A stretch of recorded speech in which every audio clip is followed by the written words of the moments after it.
Namaste. Welcome to First PUC Computer Science video classes, Chapter 1, Computer System. What is a software? Let us understand the topic, what is software. Now, how do we take the work from computer? We feed the instruction. The user has to sit and always instruct the computer to take the work from computer.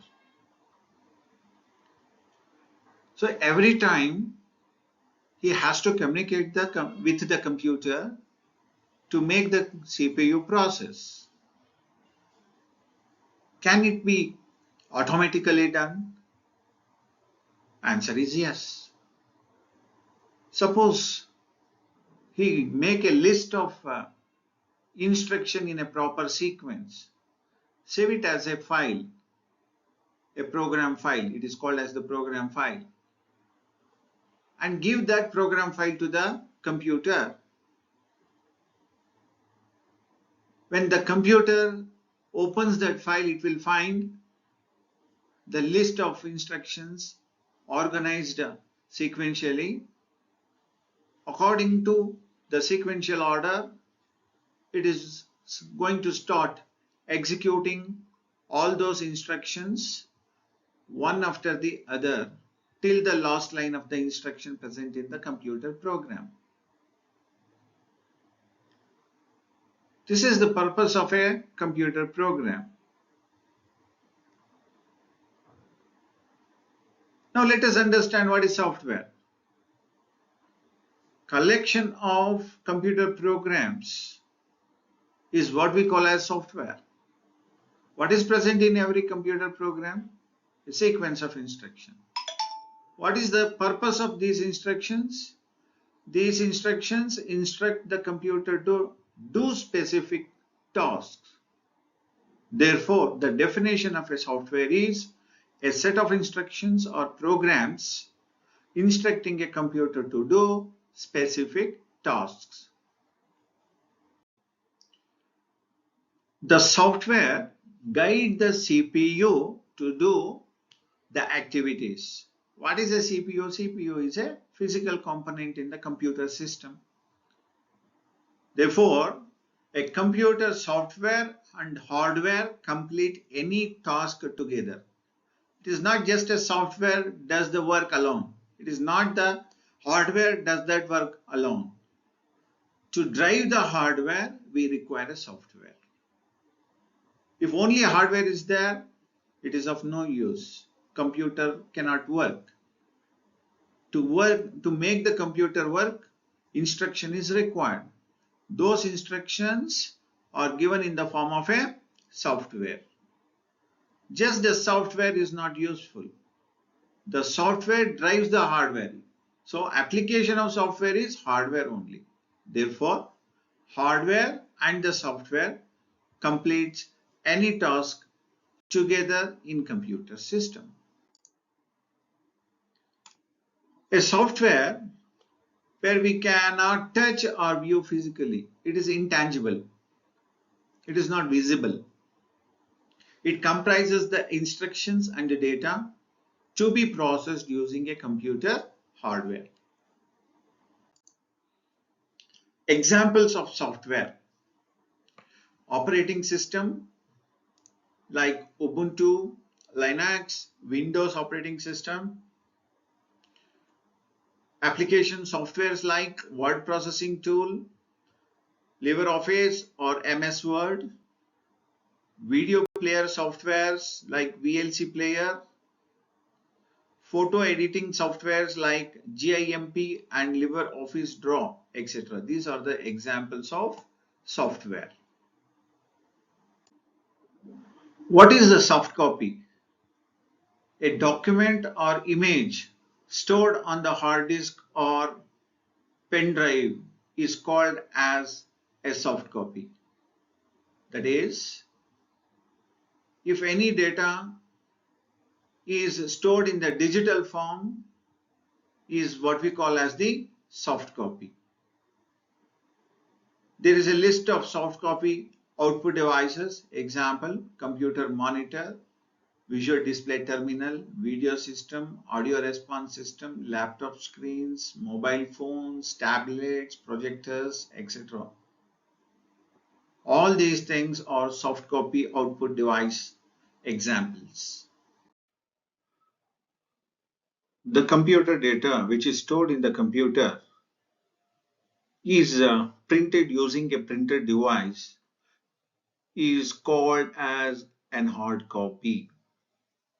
Let me repeat. We store the computer data in the memory of the computer. If we take the printout of that, then that printed document or printed image is called as hard copy. The various examples of hard copy or printed documents, books, newspapers, photos, posters, cards, receipts, calendars, etc.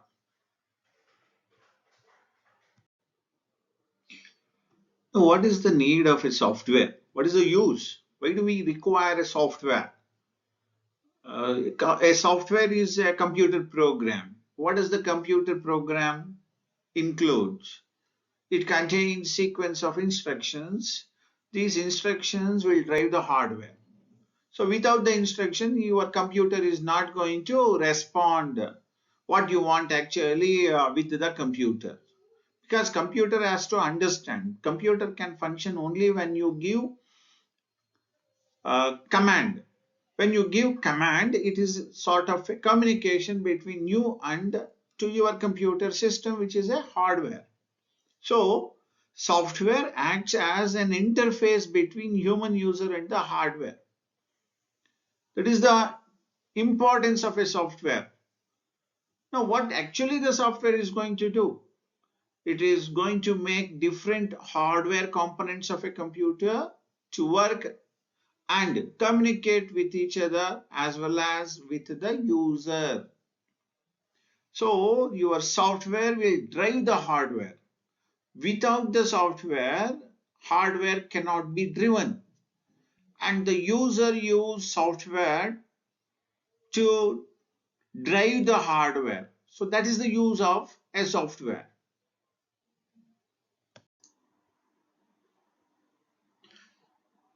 In this slide, let us see what are the different categories of software. The different categories of the software is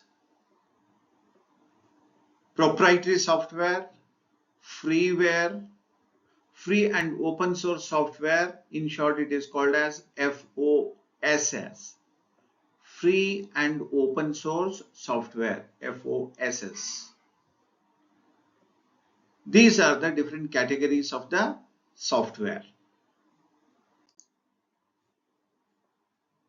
The different types of softwares are system software, programming tools, and application software. In this image, you can see different types of system software. In this image, you can see the different application softwares.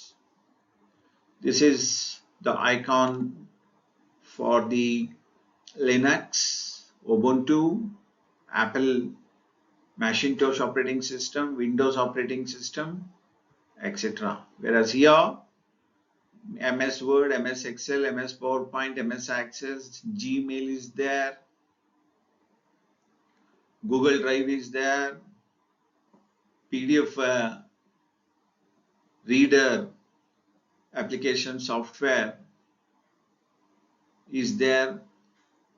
Like this, the software is categorized into either the system software or the application software or the programming tools. The system software, which means computer system software. What is a computer system? As you know that computer system includes input devices, CPU and output devices. Here your computer is to manage the input device, output device and the CPU. The CPU includes memory, control unit and ALU. Basically, your entire computer system should be managed properly.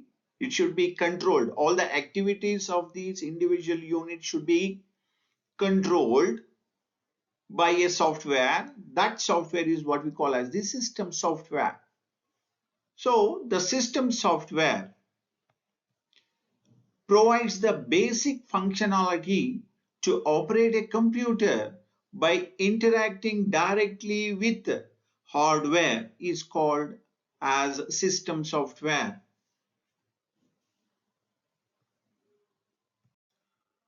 The system software knows how to operate and use different hardware components. Here, what is the meaning of a different hardware components? The different hardware components is your keyboard, your mouse device, your monitor, your microphone, your printer, your hard disk, your random access memory, the ALU unit of your CPU. All these things are hardware components of the computer system. This system software knows how to operate and use these hardware components of a computer. It provides services directly to the end user, that is the user who is using the computer, or to some other software. You know, in the networking, some other software can utilize the utility of a system software. Therefore, not only to the user it provides the services, it provides the services to other software also. The main other software is the application software. The examples of system software include operating system, system utilities, device drivers, etc. What are the different types of system software? We have operating system, which is one of the important types of system software, without which your computer cannot be communicated with the user. Then we have device drivers, we have utilities, we have BIOS, and we have language translators. These are the main components of system software, rather we can say.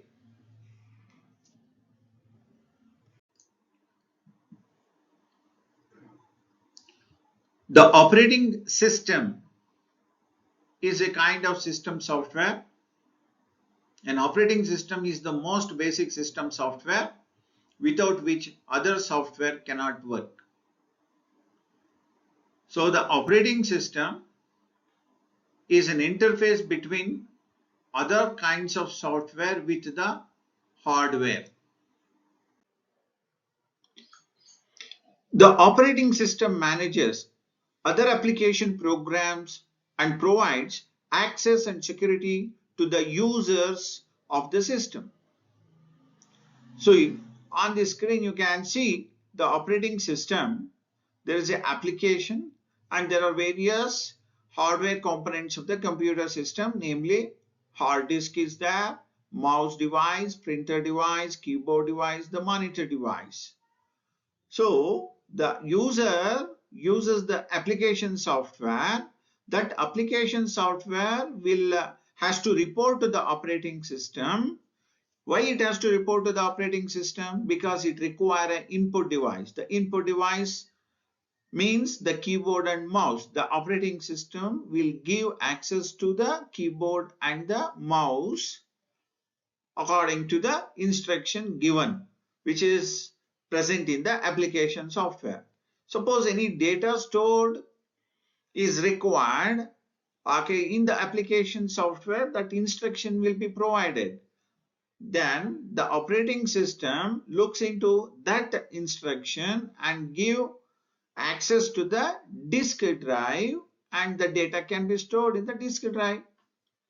Suppose the data or information has to be displayed on the monitor, the application software uses the proper instruction. That instruction will go to the operating system, then the operating system will identify the services of the monitor, then it will give proper instruction to the monitor and fetch the data from the memory and send it to the monitor. Like this, all these kinds of work has to be managed, and your operating system is going to give the services of these kind of functions. So the operating system manages other application programs and provides access and security to the users of the system.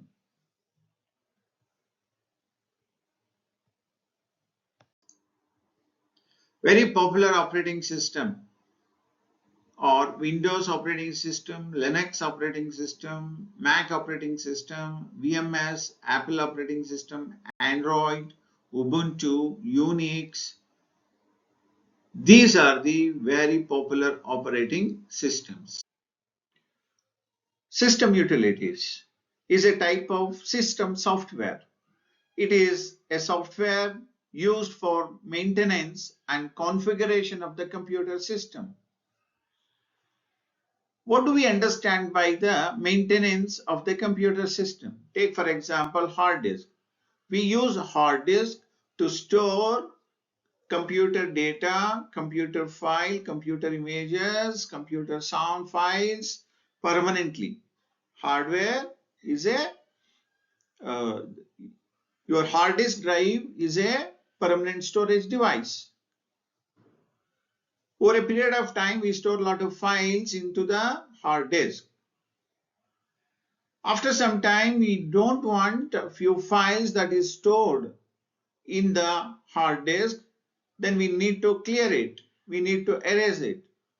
To erase the file stored in the hard disk, we require a command. Those commands are provided in the system utilities.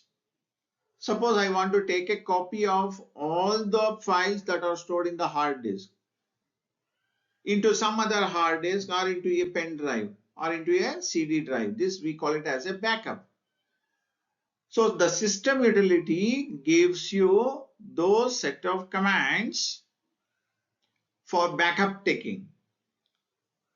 Suppose hard disk gets crashed, then we can recall the data which is securely stored in some other hard disk by taking the backup, right? Those programs, those instructions will be given in the system utilities. That is what we call as the maintenance.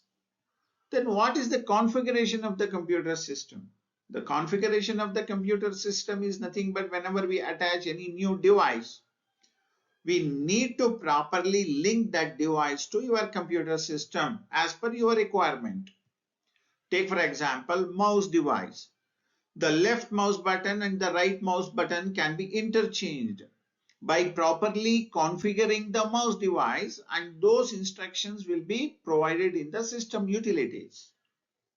So the system utility is a system software used for maintenance and configuration of the computer system. Some system utilities are shipped with the operating system. That means when we install the operating system, these system utilities also installed. It need not be purchased separately. It comes with the operating system. The example of system utilities are disk defragmentation tool. This disk defragmentation tool is basically used to reorganize your hard disk space. When we apply the disk defragmentation tool, your hard disk enhances the speed by properly reorganizing all the files that are stored in the hard disk. Then formatting utility is another example for system utility. What is a formatting? What do you mean by formatting? Formatting means preparing the hard disk to store the data and files freshly. That means when we do the formatting on hard disk, all the data and files that are present in the hard disk will be removed permanently. Entire hard disk will be freshly prepared to store the new files and data for the user. That is formatting utility. Then we have a system restore utility. It is when we apply the system restore utility, whatever the default configuration settings are there, those default configuration settings will be restored by the system restore utility. The examples of system utilities are apart from disk defragmentation, formatting utility and system restore utility, we have a BitLocker. You can check here, disk defragmenter is there, check disk is there. It checks whether the hard disk is correct or incorrect. So then we have display switch, we have computer management for setting the configuration of your computer. Then we have disk cleanup to maintain the data removal properly. We have migration manager. Then we have a security center to protect the hardware and the software. Like this, there are many system utilities present in the system software. The system utilities are also used to improve the performance of the system. To name a few, we have a encryption and decryption, and formatting is there. Then software update is there. Disk cleaning is there. Antivirus software is there. These are all the system utilities that can be used to improve the performance of the system. What are device drivers? The device drivers are the system software. It makes sure proper functioning of a particular device. The responsibility for overall control, operation, and management of a particular device is given to its device driver. For example, there is a mouse device. Proper functioning of a mouse to control the mouse operation, to manage the mouse device, there will be a specific set of software. Those specific set of software is what we call as the device driver. We have a specific set of software that take care of functioning of monitors. There will be a specific set of software that take care of the hard disk. These kind of softwares are what we call as the device drivers. Their main function is to make sure proper functioning of a particular device and its responsibility for overall control, operation and management of the devices through device driver. Suppose I attach a new printer. The printer of the particular model will have a specific device driver software that has to be installed. That should be connected to the operating system. That program will take care of that particular model printer. All the operations, all the management of that printer will be taken care by these device drivers. Likewise, for every computer device, there will be a specific device drivers. The device driver acts as an interface between the device and the operating system. It provides required services by hiding the details of operations performed at the hardware level of the device. Apart from your operating system, these device drivers take care of that specific device. All its operation will be managed and maintained by these device driver. Hence, it acts as an interface between the physical device and with the operating system. Programming tools. What are programming tools? Why we need programming tools? First, let us understand how we take the work from computer. We give instructions to the computer. According to the instructions, computer is going to do its work. Now, how do we feed the instructions to the computer? We need a language for that. We can't use our a language like English language or Kannada language to the computer. Computer uses computer languages. The computer languages are used to give instructions to the computer to get the required result. But computers can't understand human languages, that is high level language. Computer can understand only machine languages. How is the machine language? On your screen, you can see the machine language. It consists of ones and zeros. Sequence of these zeros and ones is the machine language. Can we understand? If we can understand, we can write the instruction using this format. But we can't understand this. But this is the language of your computer system. Suppose I want to communicate with the computer. If I want to make computer to understand anything, then I should feed the instructions in this format. But feeding instruction in this format is very, very difficult.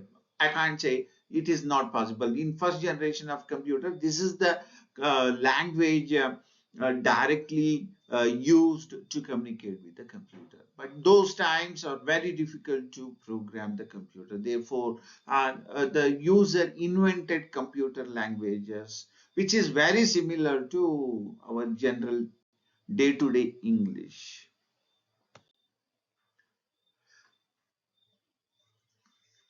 As I said, it is very difficult for human being to write instruction in the form of ones and zeros. So user use high-level languages. Using high-level languages, the programs are written, and these programs needs to be converted into machine understandable format. Then only the computer can execute these programs. So to write the high-level languages, we use code editors. So suppose I want to use a programming language, it should be written. Where it is written? It is written using a program called code editors. Using code editors, we write the instructions and save the instructions as program files. Let us understand now the programming language. A programming languages are classified into two main types. One is the high level language, which is the user level language. Another one is the low level language, which is the machine language. It is in the machine understandable language.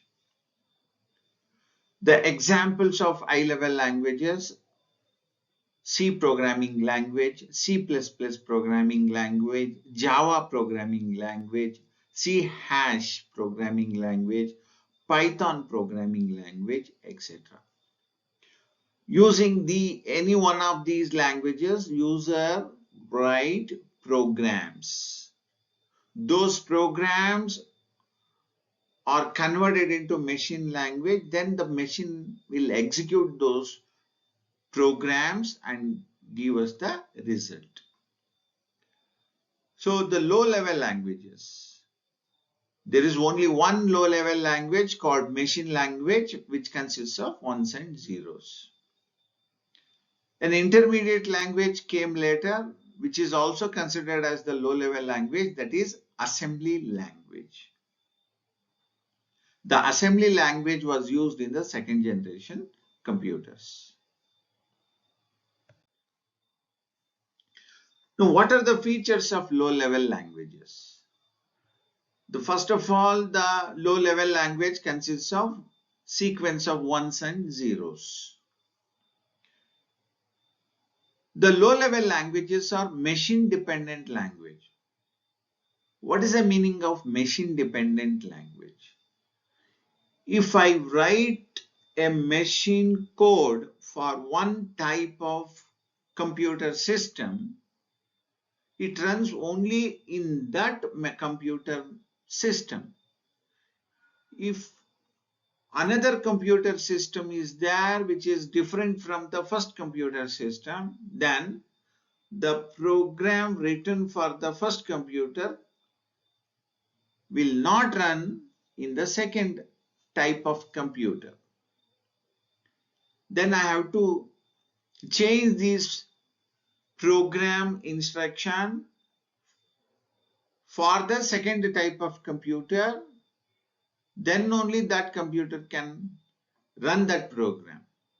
This is what we call as the machine dependent.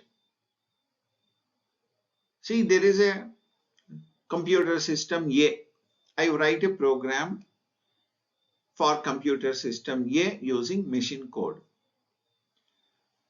Then that machine code will run only in computer system A type of computer. Suppose I have computer system B, which is another type of computer system. Then the program written for computer system A cannot run for computer system B, because computer system B is different from computer system A. Then I have to write a separate program for computer system B in machine instructions or in machine language. Then only the second computer can run that program. This is what we call as machine dependent language. Low level language or machine language or machine dependent languages. Machine language instructions are directly understood and executed by the computer. Any program written in the machine language instruction need not be converted. It can be directly understood because it is the language of computer. Computer directly understand what is written and it executes. Therefore, low-level language programs are comparatively faster than the high-level language programs. But writing a program or code in machine language is difficult. Finding errors in the machine language is also difficult.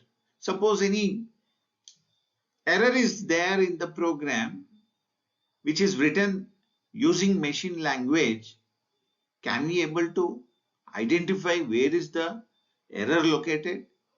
It is very, very difficult. Making changes in the low-level language program is also very difficult. But they are faster in execution.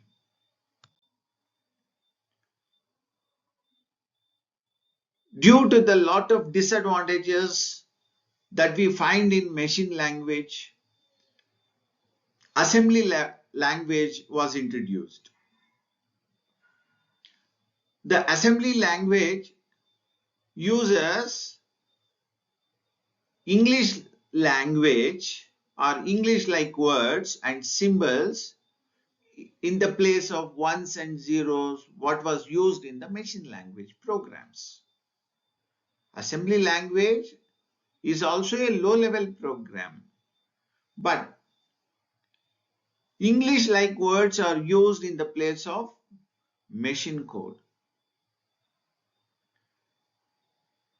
Even the assembly language code is also computer specific because it is also a low-level language. As I mentioned, suppose I write a program using assembly language for computer A. It runs only for computer A. If another computer type is there, say computer B, then the program written for computer A will not run in computer B because assembly language program is also machine dependent language.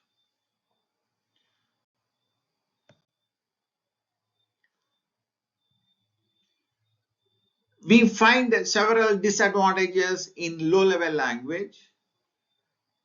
The main disadvantage is all low level languages programs are machine dependent. It is very difficult to write the program, very difficult to identify the errors in the program, takes lot of time to rectify the errors in the program. High level languages were introduced. High level languages are machine independent. What is machine independent? There is a computer system A, computer system B, computer system C. All these three systems are different.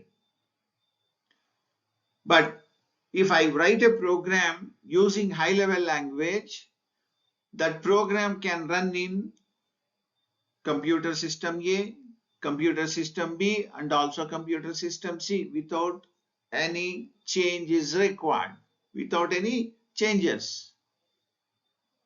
It runs, one program runs in many types of computer system. That is what we call as machine independent. And all high level language programs uses English words. It is very simple to write because we can easily understand.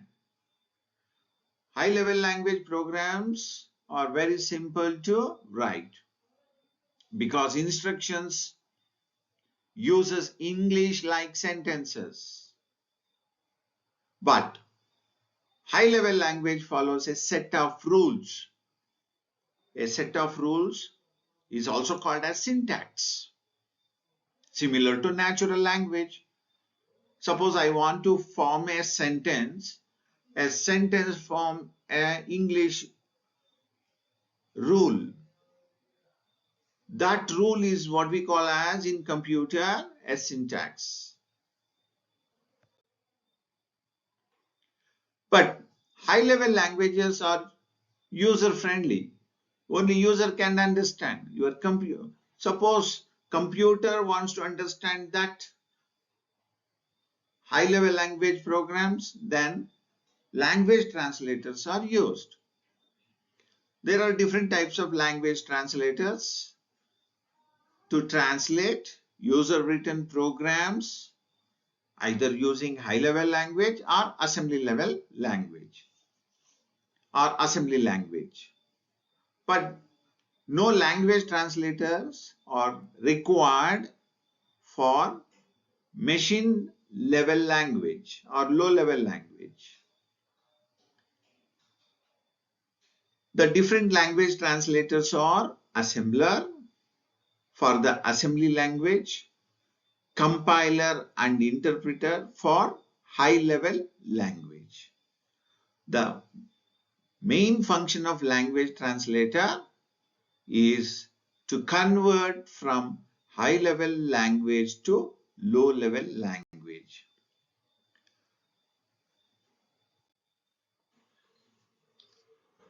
Now look here. The program code written in assembly or high-level language. This program is called source code. Whenever I say source code, what does that mean?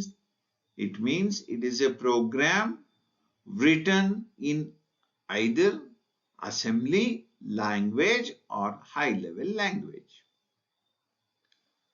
The source code is converted by a translator. We have different types of translator. The different types of translators are assembler or compiler or interpreter. So these language translator programs are used to translate source code into object code. Now, what is the source code? High-level language program or assembly program. Then, what is the object code? The object code is the machine code. To translate source code into object code, we require language translator.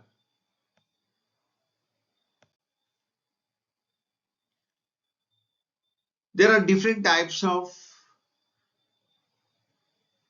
computer languages used to translate different types of computer languages. There are different types of language translators. The different language translators are assembler, compiler, and interpreter. The assembler is a language translator that converts assembly language programs into a machine instructions.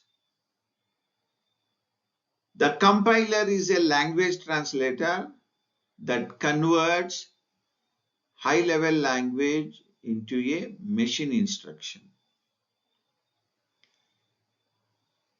An interpreter is a language translator that converts high-level language instructions into a machine instructions. Now let us understand assembler. What is an assembler? Assembler is a language translator that converts the code written in assembly language to machine language. So, assembler can be used to convert only assembly level language or assembly language programs. The programs written using assembly language is converted into machine instructions using a language translator called assembler.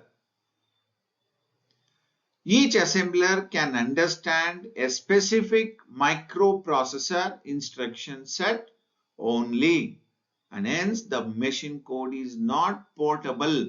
Portable means, again, go back to my computer system A and computer system B. Computer system A program is different from computer system B. So we can't use the program written for computer system A to run in computer system B. This is called machine code is not portable. So assembler convert assembly language to machine language.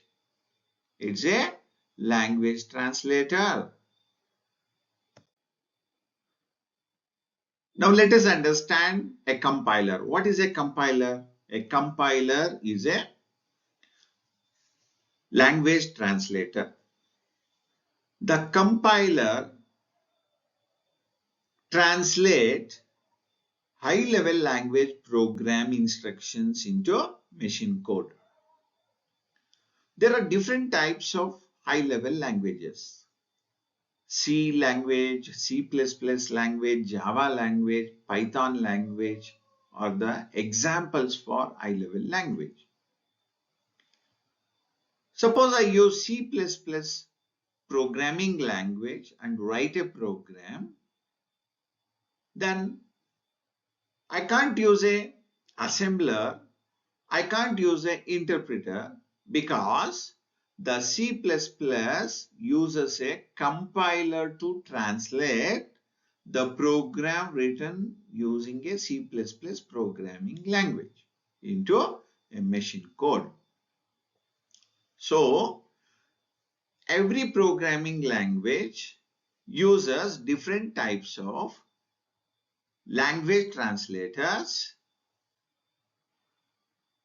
Those language translators are either compiler or interpreter. Now we are discussing about a compiler.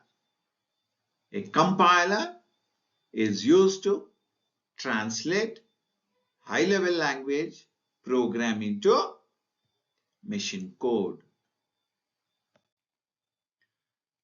A compiler is a language translator.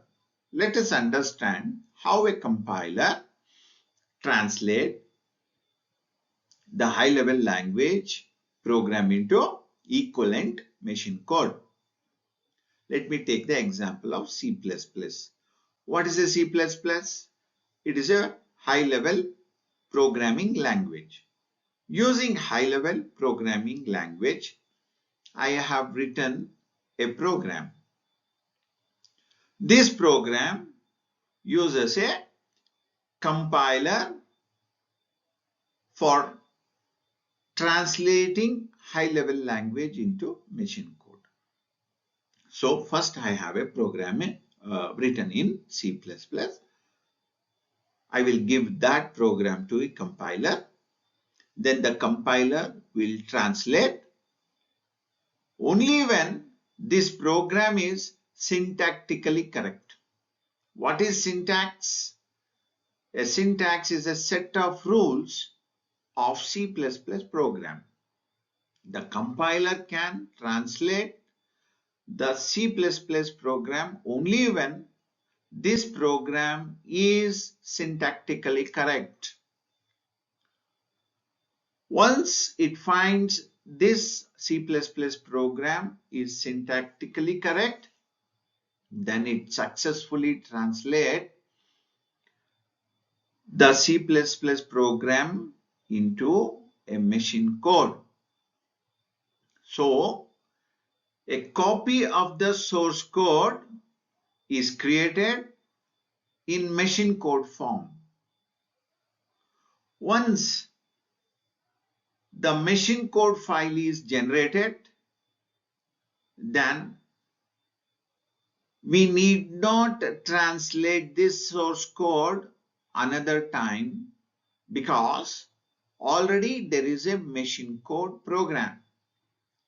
This machine code program is given to CPU.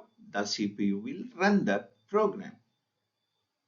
So only one time the source code is required to be translated by the compiler to generate the machine code, and that machine code can be used for successive execution of the program.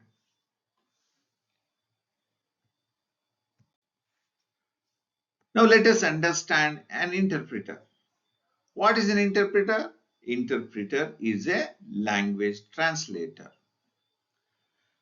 The interpreter is also used to translate high-level language programs into machine code.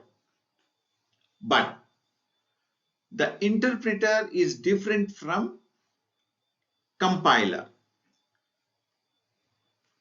In what way interpreter is different from compiler? Let us understand. Now you have understood how compiler translates source code into object code. Now let us understand how interpreter translates source code into machine code. The interpreter translates the source code line by line, that is one line at a time. One line of high-level source code is given to interpreter. It translates into machine code. That machine code is given to CPU. The CPU execute that instruction. Then the interpreter will go to the second line of the source code. It will be translated by the interpreter. Then it gives out the machine code. That machine code will be executed by the CPU. So every time the interpreter can take only one line of source code, then it will convert it into machine code. Only when that line of instruction is syntactically correct. If that line is syntactically incorrect, then the interpreter cannot translate that into machine instruction. It will stop there only. Take for example, there are 5 lines in the source code. First line is syntactically correct. It successfully translates into machine code given to the CPU for execution. After that, it will go to the second line. That second line source code is also syntactically correct. The interpreter will successfully translate that second line into machine code. Then it will be fed to the CPU for execution. After that, it will go to the third line of the source code. Suppose in the third line, some syntactically incorrect statement is there. There is a syntax error in the third line. Then the interpreter cannot translate that syntactically incorrect third line of the source code. It will stop and generate an error report saying that there is a syntax error in the line 3. Then the execution will stop. Remember, the program successfully executed the line 1, line 2, but stopped at line 3 because there is a syntax error. Then the user has to open the source code, identify the type of error in the line 3, and he can again use the interpreter to translate. Then the program will rerun from line 1. Interpreter will translate into machine code. Then it goes to line 2, translate into machine code. Then it goes to line 3, translate into machine code. Then line 4, then line 5. Like this, line by line, interpreter translate the source code into machine code. Remember here, there is no equivalent machine file is generated by the interpreter. Every time it looks for the source code, because the source code every time is required to send the line, program line for the interpreter. Then only the interpreter can translate. In the absence of machine code, the machine cannot understand what is required by the user. So, the interpreter requires all the time the source code file, and it converts all the source code instructions line by line into machine code. Then only that program is executed by the CPU. In contrast to the compiler, interpreter translates program code into machine code line by line, whereas compiler will translate the entire source code into a machine code, and compiler create a new file which is in the form of a machine code, whereas interpreter doesn't. So there is no object code generated by the interpreter. An object code is generated by the compiler, but not in the interpreter. Why? It is because the interpreter translates one line at a time, not the entire program. No. To write the programs, we use a programming language. But how these programs are written?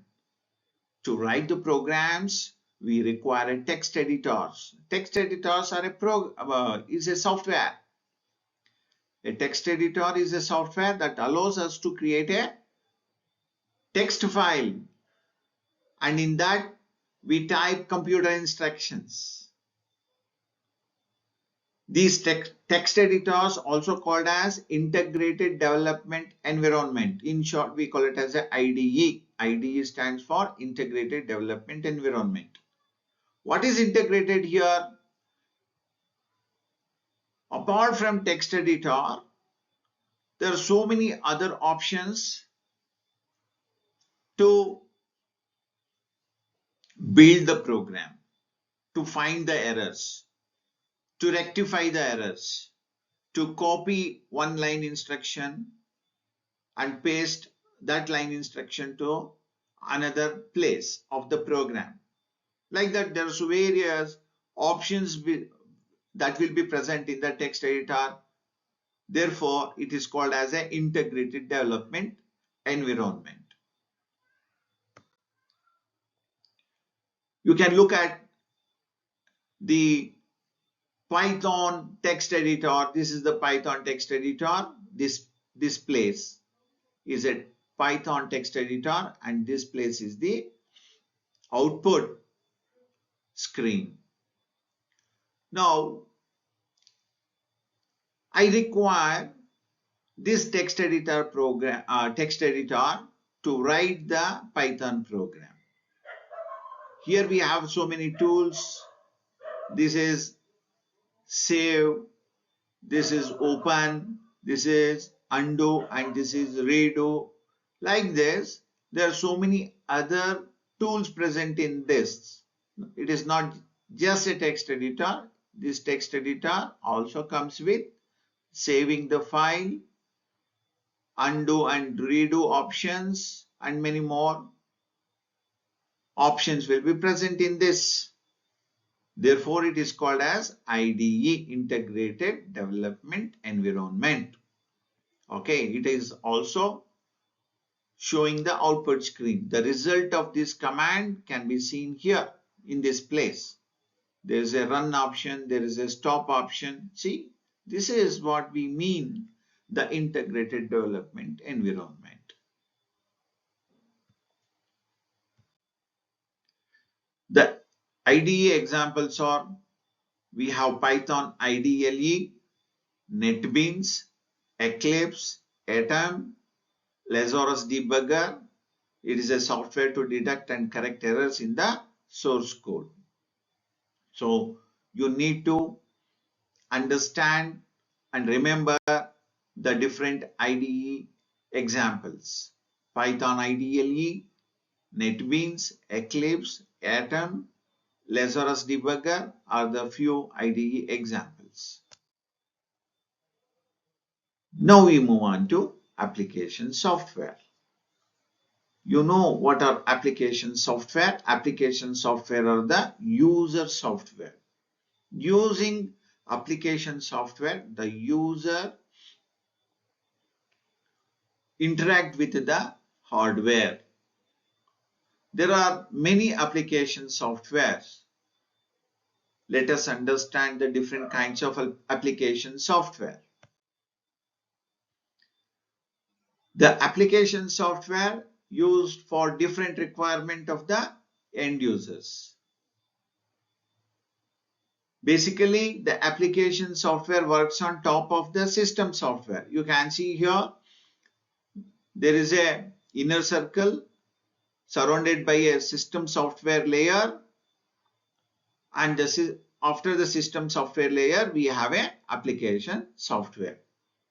Now the user will be present in this area. So he can access which layer? He can access application software layer. So the application software is accessible by the user. Okay. So the different application softwares are spreadsheet software, word processor software, database software, web browser, computer games, etc., etc.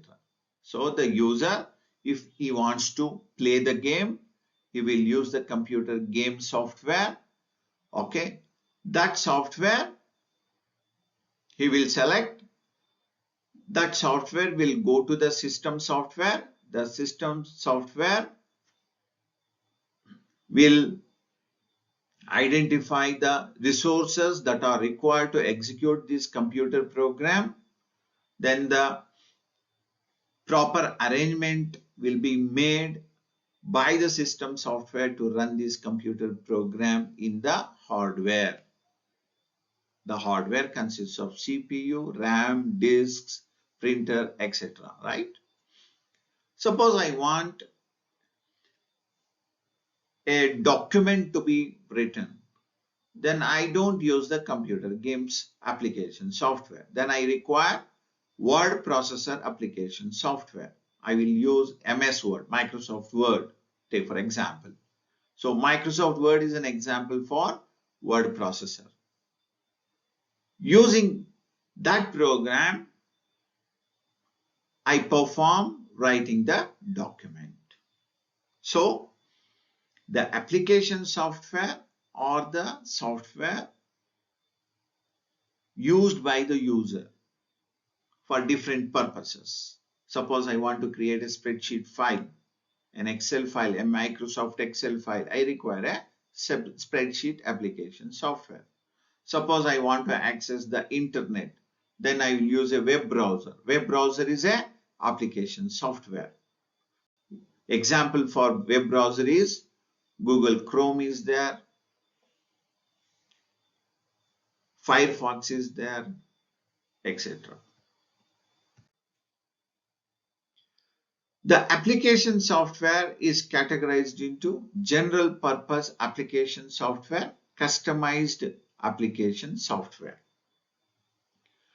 There are hundreds, thousands of application software that is categorized into general purpose and customized. What are general purpose software? The application software developed for general applications, for general use, for the needs of group of users in general are called general purpose software. Examples of general purpose software: spreadsheets, tool, Adobe Photoshop, Mozilla web browser, etc. Spreadsheet tool Calc of LibreOffice is a free software. You need not purchase it. It is freely available. It is easily downloadable also. Suppose I want to install Microsoft Excel in my computer system, then I have to purchase Microsoft Excel. Microsoft Excel is a spreadsheet, but it is a proprietary software. LibreOffice is a free and open source software. Adobe Photoshop is there. This is also a general purpose software. GIMP is a general purpose software. Mozilla Firefox web browser is there, example of general purpose software. iTunes to play audio files is a general purpose software. These are the various examples. Customized software is another type of application software category. These are custom-made application software or tailor-made application software that are developed to meet the requirements of a specific organization or an individual user. Some examples of customized software are websites. For every business firm, a different kind of websites are created. Therefore, the website comes under customized software. School management software is also an example of customized software because every school or colleges will have their own software. That is, application software comes under customized software. Again, the accounting software prepared for every business firm is different. Therefore, accounting software comes under customized software. Free and open source software, FOSS in short. What is free and open source software? Some softwares are given free of cost to the users with the source code. You remember what is a source code? A source code is a file that contains the program written using high-level language. What is the uses of a source code? I can read the source code file. I can understand the source code file. If any change is required, then I can easily make the changes in the source code. But I can't make any changes in the object code because object code will be in the machine understandable language. I can't read it, I can't understand it, therefore I can't make any changes in the object code. If I want to make any changes, I can make only in the source code programs. If I bought a software, then I can bring these softwares free of cost or by paying money. If I pay the money to bring the software, then it is called proprietary software. If I don't pay the money and bring the software and install in my computer, then it is called free software. But every free software doesn't provide you the source code. If source code is not provided, then though it is a free software, it is not a FOSS software because there is no source code available given to the user. But in free and open source software, source code is given free of cost. Such softwares are called FOSS. The advantage of FOSS software is we can update the software, we can improvise the software, we can add more features, we can make changes in the source code. That is the use of FOSS. Examples of FOSS are operating system Ubuntu, Python, LibreOffice, OpenOffice, Mozilla Firefox, etc. Freeware. A freeware is a kind of software, application software. It is freely available for the use, but source code will not be provided. There is no source code given, but I can make use of a software. But in the absence of source code, I can't make any changes in the software because I can't understand. Then in freeware, what is given? Object code is given. Object code is nothing but the machine code. You know that if you open the machine code, you can't read it, you can't understand it. Then there is no meaning of making any changes. We can't make any changes in the object code. So a freeware is a free software, but no source code is provided. Examples of freeware are Skype, Adobe Reader, etc. Then we have proprietary software is another category of a software, application software. These softwares has to be purchased by paying the money. The use of the software is copyrighted. What does that mean? That means if my friend has a software, proprietary software installed in his computer, I can't make a copy and use in my computer system, because all proprietary softwares are copyrighted to single user. It is a single user licensed software. If I buy a software, I can use in one system. I can't make a copy of that software and give it to other users free of cost. Then it becomes a pirated software. Pirated softwares are illegal to use, illegal to be made. You should not make a copy of the proprietary software. It is illegal. Remember this. So all proprietary softwares are basically has to be purchased by paying the money. Source code is not provided. Only object code will be provided for a cost, for a money. Examples of proprietary softwares are Microsoft Windows, Tally accounting software, Quick Heal is a antivirus software. These are the examples of proprietary software.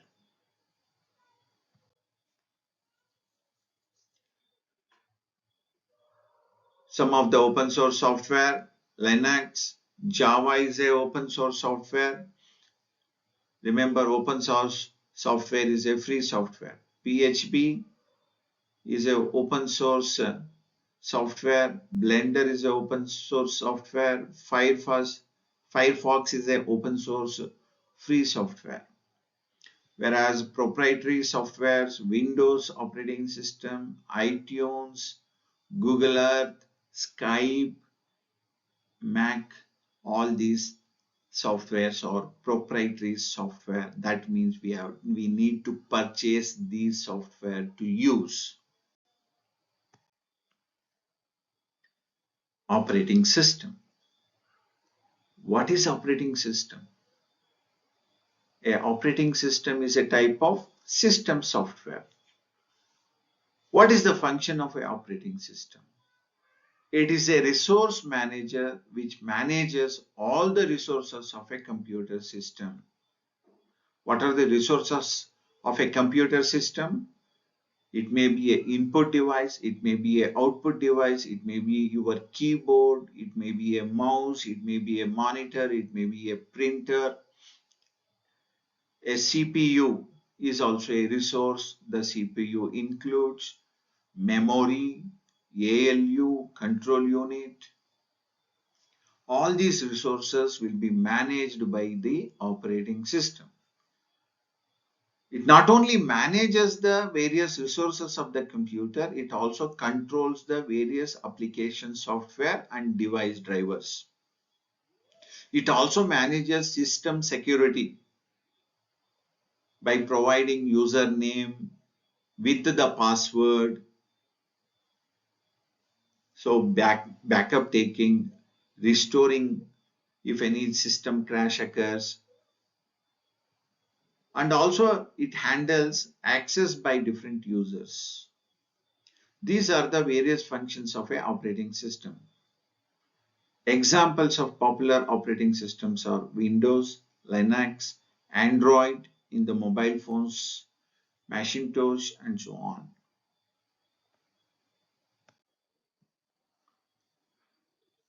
The objectives of operating system. The operating system provides services for building and running application programs. You know that application programs are the user programs.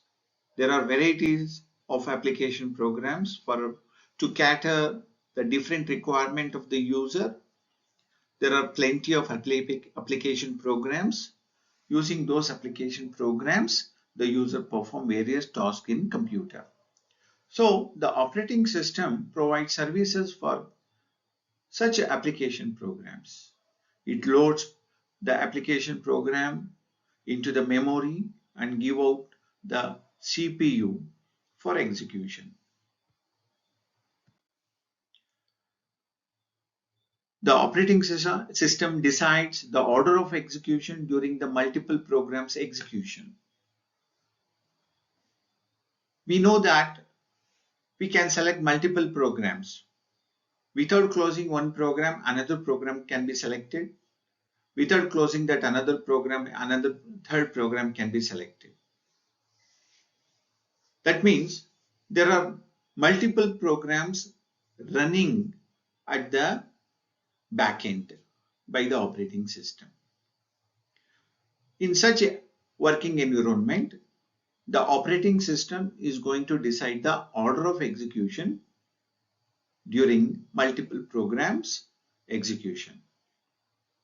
It provides an interface to the user by taking commands or inputs. What is an interface? Interface is a sort of communication between the user and the computer. User can communicate by typing the commands, or user can select a menu option using a pointer device.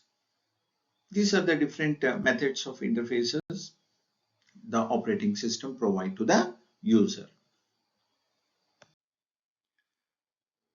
The interface. The interface is a method of communication between the user and the computer.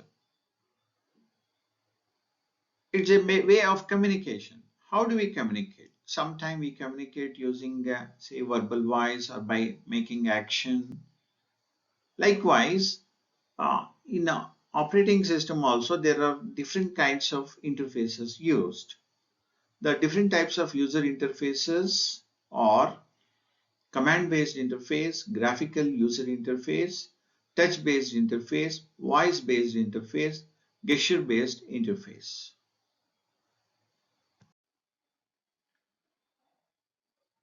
CUI and GUI. What is CUI? It is a command-based user interface. GUI stands for graphic-based user interface or graphical user interface. What is a command-based interface? In command-based interface, user has to enter the commands using keyboard to perform different tasks like creating, opening, editing, or deleting a file, etc. On your screen, you can see a typical picture of a command-based interface. A very popular command-based interface operating system is DOS. DOS. DOS stands for Disk Operating System. It's a command-based interface. In the command prompt, the user has to type the instructions using the keyboard.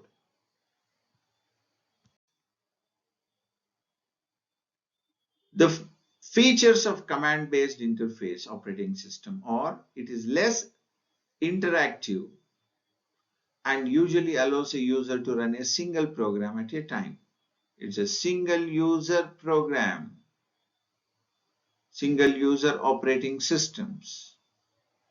Examples of command-based interface: MS-DOS and Unix operating system. MS-DOS is a operating system. It is a character-based interface operating system. Unix is a multi-user operating system, but it is a command-based interface operating system.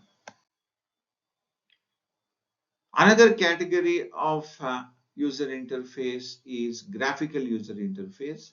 You can see this is the graphical user interface screen. It is a highly colorful, graphic rich. We can see the images, drawings, and many more things. It is not pale like CUI based interface. Users and programs are given instruction to the computer in the form of icons. These are called icons. Menus and other visual options. Everything is visualized here. Icons usually represent files, programs stored on the computer. If I click on this, it will open the Paint or a image program. If I click on this, it is going to open the mail for me. If I click on this, then some sound application will be opened. Here I'm not typing any commands at the command prompt using keyboard. Using mouse, I'm selecting this icon and clicking the mouse button, then the operating system going to select a particular program because of my selection of this icon using the mouse. So here user is free from remembering the command, typing the command every time at the command prompt.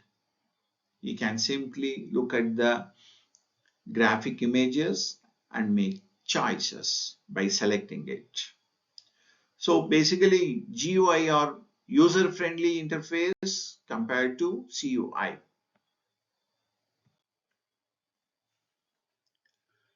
So the windows represent running programs that user has launched. When I click an icon, that icon will open a window. In that window, the programs will be running. The input device, mouse and the keyboard are used to interact with the graphic user interface.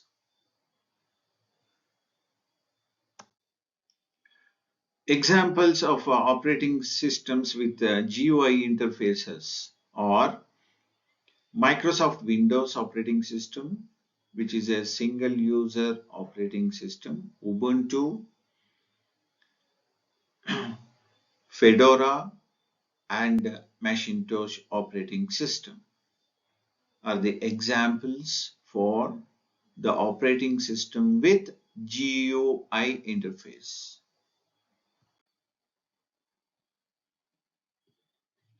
We have touch-based interface also. In touch-based interface, the monitor device accepts the user selection using fingers or a stylus. User can make choices by looking at the monitor screen. Whatever the selection the user has made, accordingly, the computer is going to perform the task. Here, no mouse device is required or a keyboard is required. On the screen itself, we can touch and perform the various tasks. Using the touch screen, the user provides inputs to the operating system, which are interpreted by the operating system as commands like opening an app, closing an app, dialing a number, scrolling across apps, etc. The various examples of touch-based interface are Android, iOS, Windows 8.1 and Windows 10. All these things support touch-based interfaces on the touch screen devices. So it is important to have the touch screen devices. These touch screen devices recognizes the touch by the user.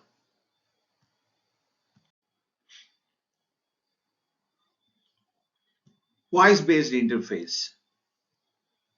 Modern operating systems provide users to use voice-based commands for human-computer interaction. User need not type any commands. User need not make use of any pointing tools or the devices to make a selection on the screen, or even the user need not touch the screen, but he can verbally communicate with the computer. Such interfaces are called voice-based interface. The operating system voice-based controls are iOS, example is Siri, Android, examples Google Now or OK Google, Microsoft Windows 10, Cortana is there. Likewise, there are many voice-based interfaces where the operating system take the verbal instructions from the user. According to that verbal instruction, the computer executes.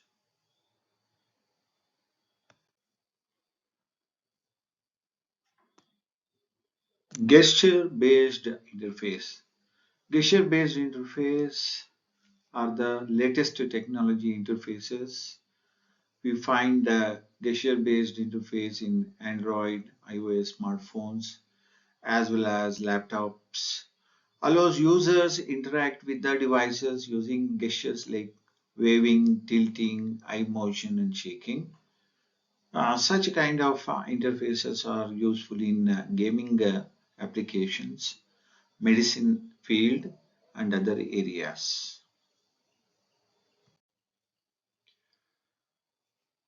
What are the functions of operating system? The functions of operating systems include process management, memory management, file management, device management. Students, operating system is a very important software, and it is a kind of system software. The operating system manages and controls all the activities of the computer system. Therefore, study of functions of operating system is very, very important. What is process management in the operating system? What is the aim of a program? The aim of the program is to carry out various tasks. What is a task? A task in execution is known as a process. The operating system manages these processes and get multiple tasks completed in minimum time. That means it is using a very less time, a task, not only a single task, multiple tasks are completed by the processes. The CPU's allocation among processors is the most important service of the operating system. Whenever I choose a application software program, this program requires various resources of the computer system like input device or a CPU or a output device or a memory unit or a storage device. The process management of the operating system manages these processes, get multiple tasks completed in a very short time, in a quick time. That is the main function of a process management. The memory management function of the operating system main task is to give and take memory from the running processes. Again, let me take, I have selected an application program. The application software or the program requires its program to be stored in the memory. From that memory, a part of the program instruction has to be collected and given to the CPU for execution. The memory management is going to allocate the memory, required memory to run that program. After the execution, whatever the allocated memory which is given to run that program will be freed. Why it has to free? Because the user will select some other program. For that program, the memory should be allocated. As and when that execution completes, the allocated memory must be freed. So such a task will be taken care by the memory management of the operating system. It is going to dynamically allocate and free the memory during the multiple process running at a time. So dynamic means the sense as and when the memory is required, memory will be reserved. Once the execution is completed, it automatically frees that reserved memory. This is called dynamic memory allocation and deallocation.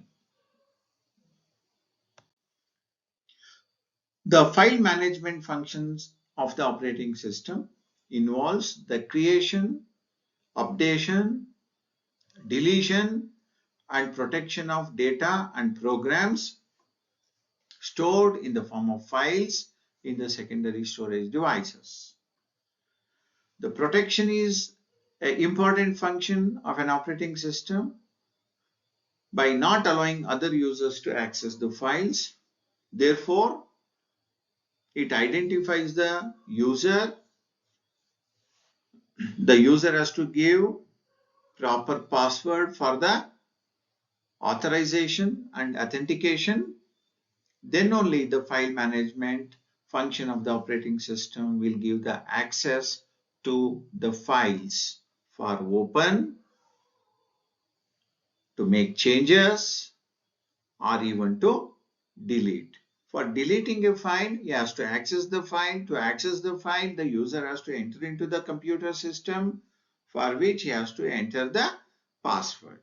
If the password is properly entered for a user, the operating system will give the access to the files. Different user will maintain different password. For each user, the respective password will be identified only after proper verification. Only the computer operating system is going to allow access, give the access permission to the various kind of files that are stored in the hard disk. That is the main function of file management.